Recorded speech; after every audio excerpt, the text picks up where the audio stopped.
নমস্কার, ক্যালকাটা ডায়ালগস থেকে মনোজ দাস পেশ করছি এখনকার প্রতিবেদন। আজ ফেব্রুয়ারির প্রথম দিন। আজ আরও একটি বিশেষ দিন।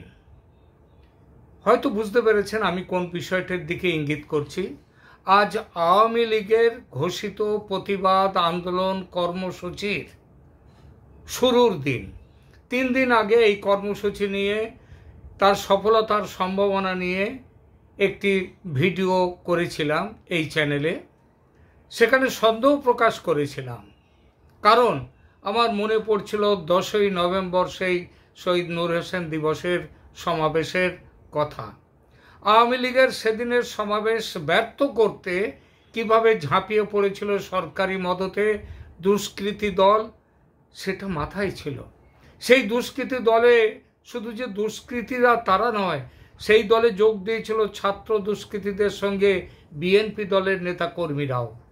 সেই ঘটনা মাথায় রেখে আশঙ্কা হয়েছিল এদিন অর্থাৎ আজ আওয়ামী লীগের কর্মীরা রাজপথে নামার সাহস ও সুযোগ পাবেন কি না, প্রশাসন ও বিরোধী রাজনৈতিক শক্তিদের কাছ থেকে আক্রমণের ভয় তাদের ঘরের মধ্যে আটকে রাখবে কিনা আওয়ামী লীগ কর্মীদের, সেই ভয়টা কিন্তু আশঙ্কা ছিল মনে। কিন্তু বাংলাদেশের মানুষ যে ভয়কে জয় করছে তার প্রমাণ মিলল আজ।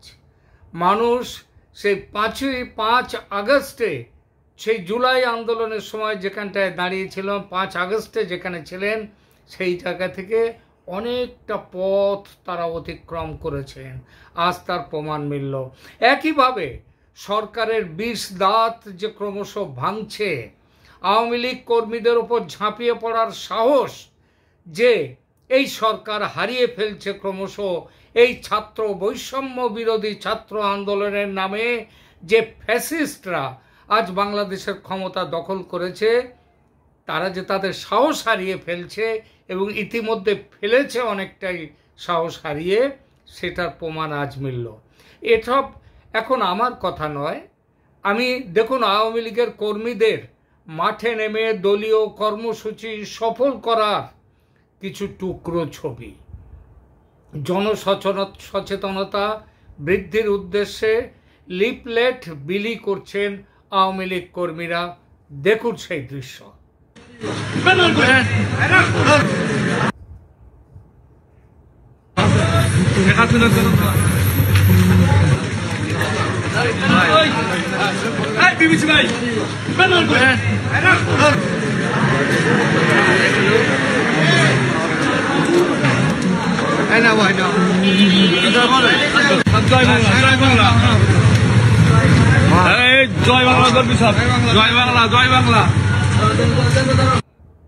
দেখলেন বাধা দেওয়ার জন্য কাউকে কি দেখতে পেলেন? মোহাম্মদ ইউনূসের সেই প্রেস সচিব শফিকুল আলম সাহেব, আপনি তো কত তম্বি করেছিলেন বাংলাদেশের মানুষ আওয়ামী লীগ কর্মীদের, এই ফ্যাসিস্টদের কোনো রাজনীতি করতে দেবে না, রাস্তায় নামতে দেবে না।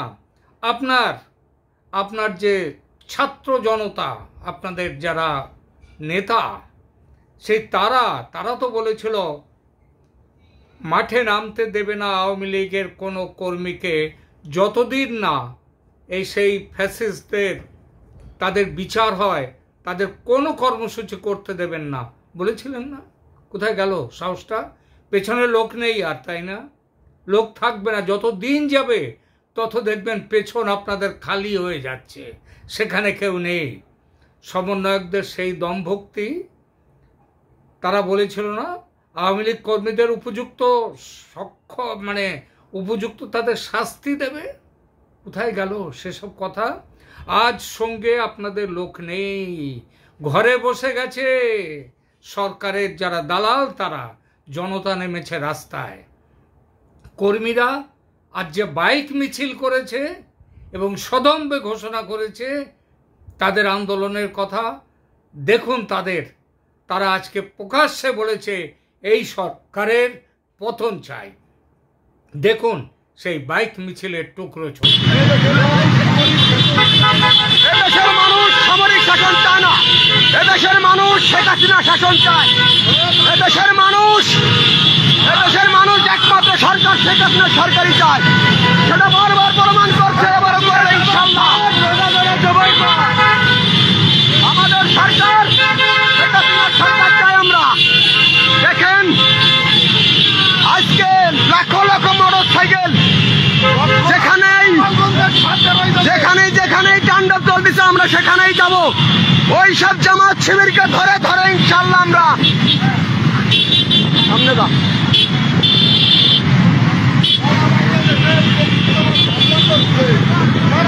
সারা বাংলাদেশে বলে বিএনপি জামাত হামলা করছে, আমরা যাচ্ছি।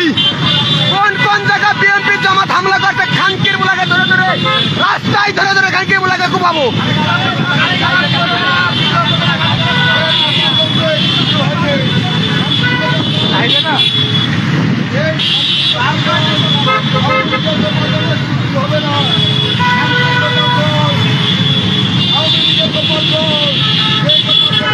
এই গোপালগঞ্জ একদিন জন্ম নেয় না, এই গোপালগঞ্জ দেখিয়ে দেবে সারা বাংলাদেশকে শেখ হাসিনা আছে, শেখ হাসিনা থাকবে, শেখ হাসিনা চিরকাল থাকবে। এবার দেখুন আরো কিছু ছবি, কি সুশীল সুভদ্রভাবে এগিয়ে চলেছেন মানুষ মিছিল করে এই সরকারের বিরুদ্ধে, এই অবৈধ সরকারের বিরুদ্ধে তাদের প্রতিবাদ জানাতে সুশৃঙ্খলভাবে এগিয়ে চলেছেন ঢাকার রাজপথ ধরে। দেখুন সেই দৃশ্য।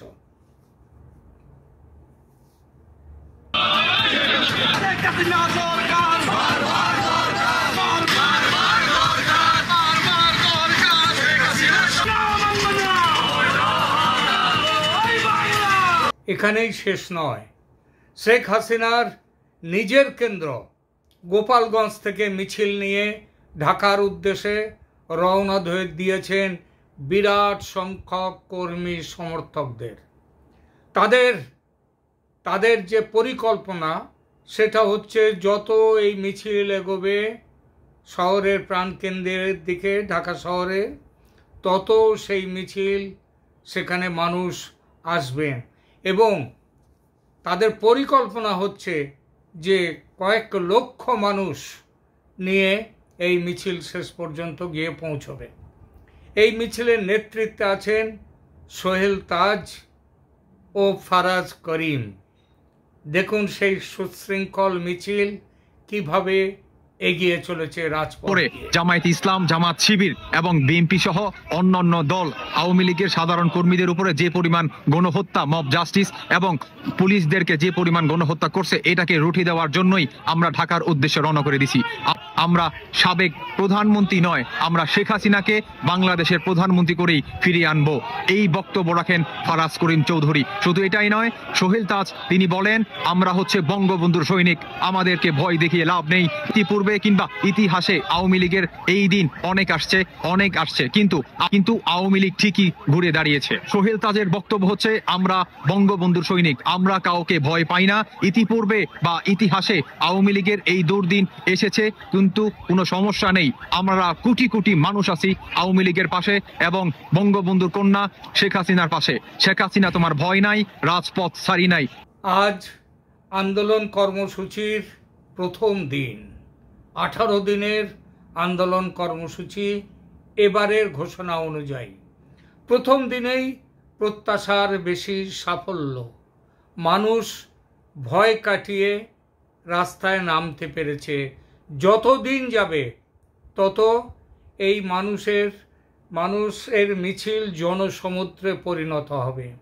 সামনের দিনগুলোয় সাফল্য আরও চওড়া হবে, মিলিয়ে নেবেন কথাটা। ভয় দেখিয়ে, গুন্ডামি করে, পুলিশ দিয়ে তুলে নিয়ে আসা, সেনা দিয়ে তুলে নিয়ে এসে যে এই জনতাকে আর আটকে রাখা যাবে না, সেটা বুঝে গেছে মোহাম্মদ ইউনূসের এই অবৈধ সরকার।